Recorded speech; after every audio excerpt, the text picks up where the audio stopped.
live. Hello, hello, advanced English learners. Thank you for joining us. Greg, MD, or Mary Daphne here.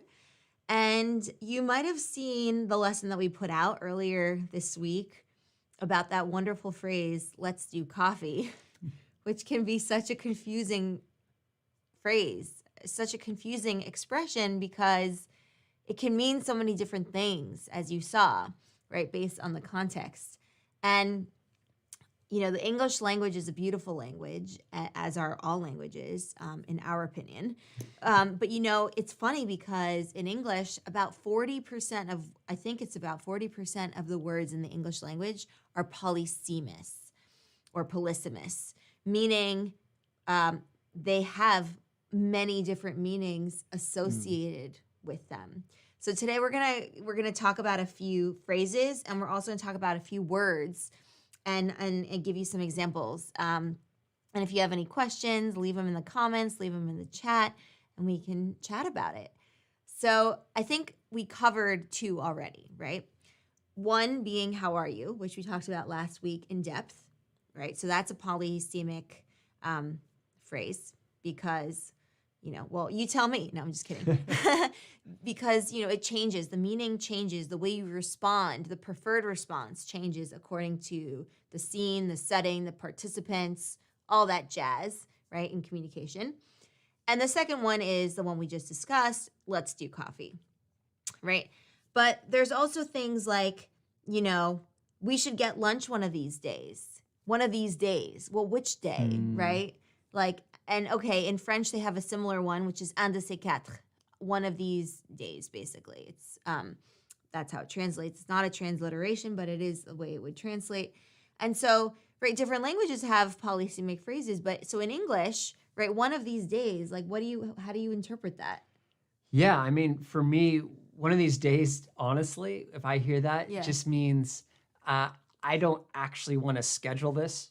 I just want to give the impression that we should hang out again, that we should just, you know, revisit this conversation. Right. To me, it's a indefinite placeholder, right? Yeah, it's a way of kicking the can down the road almost. Yeah, where there's not enough motivation to actually do it. Right. But you want to give the impression that you want to keep the conversation going. Yeah.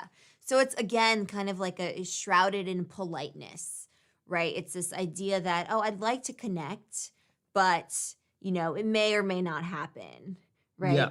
Now, you could say, like, we should hang out one of these days, or we should grab lunch one of these days to a close friend, but then you actually follow up, right? And then you know, say, oh, you know, I've been meaning to try this restaurant. How's your schedule on Friday? You know, or I'm having a small house, you know, party, housewarming or whatever. Would you be interested in coming? Like, you follow it up, right? So that it's clearer. Yeah, I think the more specific someone is, the more intent they demonstrate, right? The more interest they show in wanting to do whatever it is that they're saying they want to do. Right. So one of these days definitely trips everybody up, even native English speakers. So don't feel, you know, alarmed by that. The other one is we should hang out soon, right? So the idea of like soon. What is soon? Is that tomorrow? Is that in a few minutes? Is that in a few hours? Is that next week? What is soon? Yeah. Right? How did we unpack this? Yeah. And so I think, you know, if somebody says that to you, you can ask for clarification. You can say, well, do you mean next week? Does next week work? Or even if a boss says, I need that report soon or very soon, right? So does that mean tomorrow?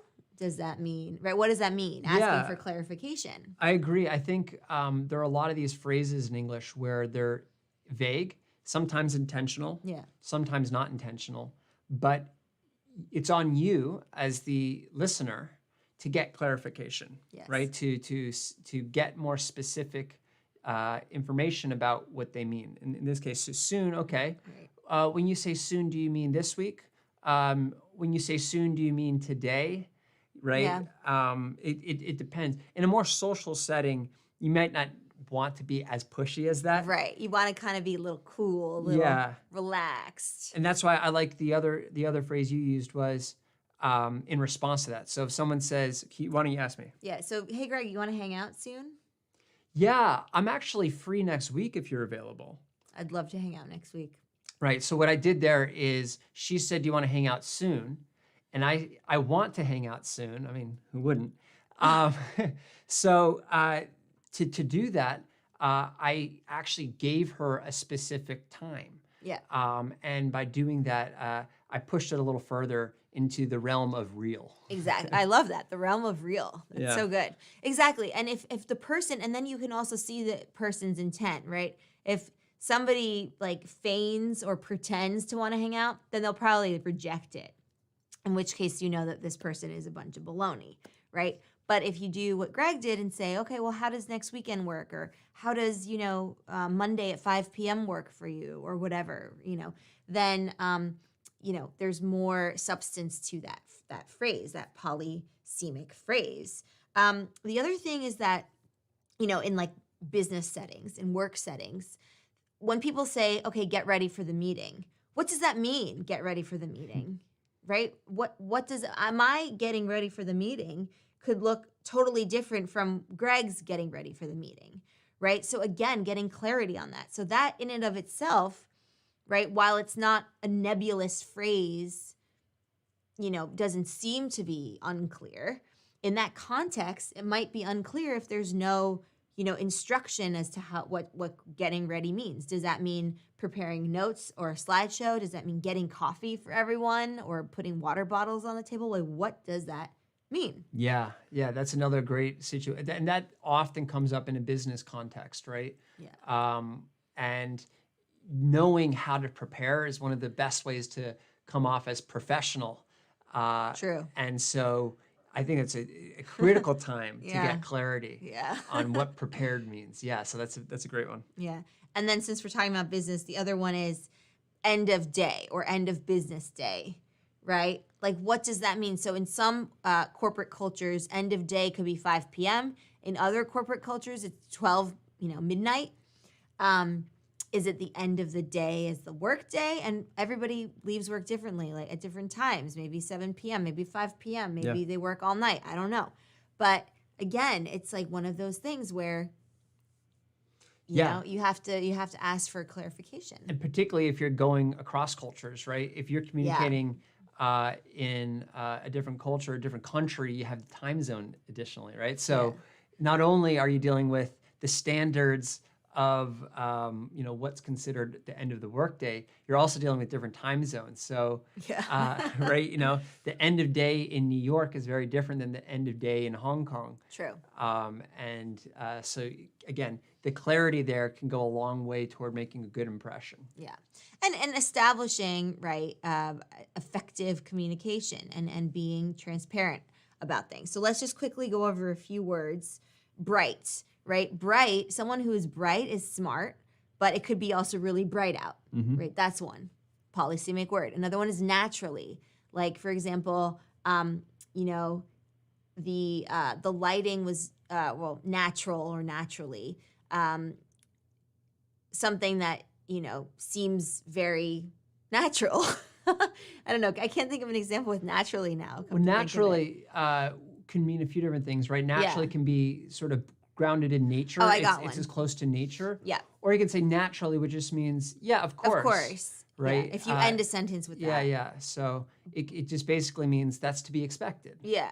But you could also say, I love that. That's one, right? That's one meaning. The other one that I was searching for that I couldn't find at the moment was they dance so naturally, right? Like it comes as second nature to them. It's native, yeah. Yeah, exactly. Yeah. And then just saying naturally, like at the end, right? The other one's clearly, right? Clearly, that person is having a great day because they're so happy. I can see clearly now. The fog is gone, right? And then things like get, right? Get can mean so many things in English. Procure, obtain, accomplish. Understand. Yep. Do you get it? Get it. That was good. And then lastly, some mathematical terms like root, mean, power, even, volume. Yeah, there's a lot of these. So the mathematical terms too can trip us up a little bit. But the point is to recognize them and to know that, you know, a lot of words in English mean many different things. And, you know, it's very much context-based.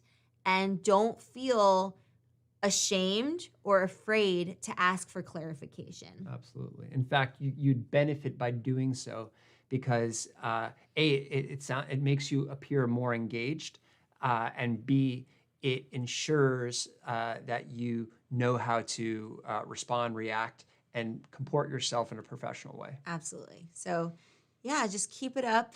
You're doing great. If you have any questions, leave them in the comments. Otherwise, we'll catch you next time for your next advanced English lesson, and live stream. Thank you very much for joining us. Bye, everyone.